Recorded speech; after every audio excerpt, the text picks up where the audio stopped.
absolument passionnant, et ça vient une fois encore bousculer les fondements du patriarcat. Et moi, c'est ça qui me plaît, quoi.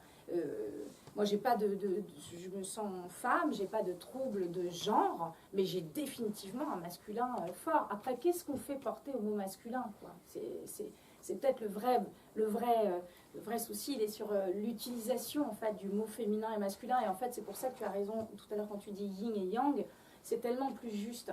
Parce qu'à féminin, on va associer à femme. Oui, on me dit Merlin, en fait, il s'occupe des enfants, il est hyper féminin. Mais non, on peut être un mec et s'occuper d'enfants sans être féminin, en fait. Peut-être qu'on est dans cette partie plus yin. Ça passe, quoi. Mais vraiment, féminin, masculin, il y a quelque chose qui est trop lourd. Aujourd'hui, il faut sortir de ça, quoi. Et évidemment, de faire un personnage qui est les deux, parce qu'elle ne devient pas un homme, c'est une manière de faire exploser cette frontière. Et ça m'amuse. Et là, on rejoint l'histoire avec un plus grand H, quoi. Il y a des frontières aussi partout entre les pays, qui sont des frontières qui nous permettent de nous organiser.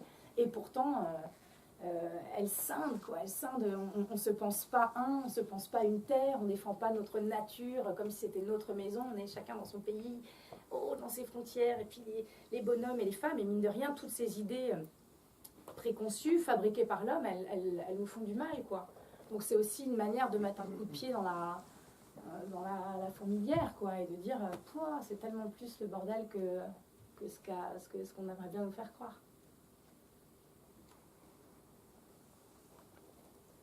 Pourquoi avoir abordé, quand elle interroge les ouvriers et qui parle quand les juges statuent pour la garde, pourquoi avoir choisi de faire la dichotomie quand on est riche, c'est plus le père, quand on est pauvre, c'est plus la mère? Parce qu'en France, c'est vrai. Parce qu'en France, c'est vrai. C'est plus le cas en Belgique. Aujourd'hui, en Belgique, un couple se sépare. C'est la garde alternée d'emblée. Et il faudra que la femme ou l'homme se battent pour que la mère ou le père n'ait pas la garde alternée. En France, c'est quasi de facto à la mère. Et éventuellement, un homme arrivera à avoir la garde alternée s'il a les moyens de payer un avocat qui va se battre comme un malade, quoi.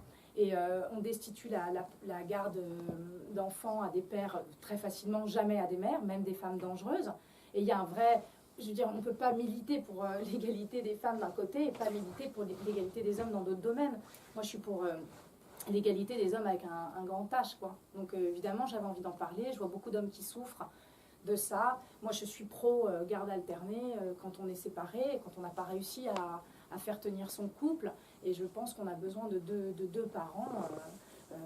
Voilà, enfin surtout on est deux parents à avoir fait un enfant, donc on est responsable à deux, quoi. Après il peut y avoir des soucis, il peut y avoir des manquements chez l'homme, des manquements chez la mère, et on sait que toutes les histoires sont complexes, mais quand même la tendance en France de donner systématiquement à la mère, ça sert pas nos enfants, quoi.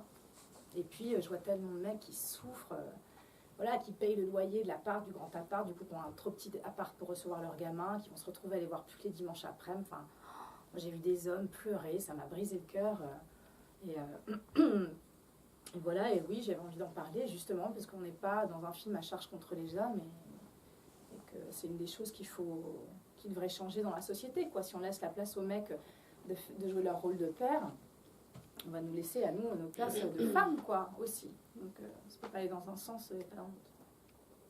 Je vais vous inviter à remonter pour continuer de manière un peu plus informelle et se faire des petites photos. C'est bien parce qu'il fait chaud. Etc.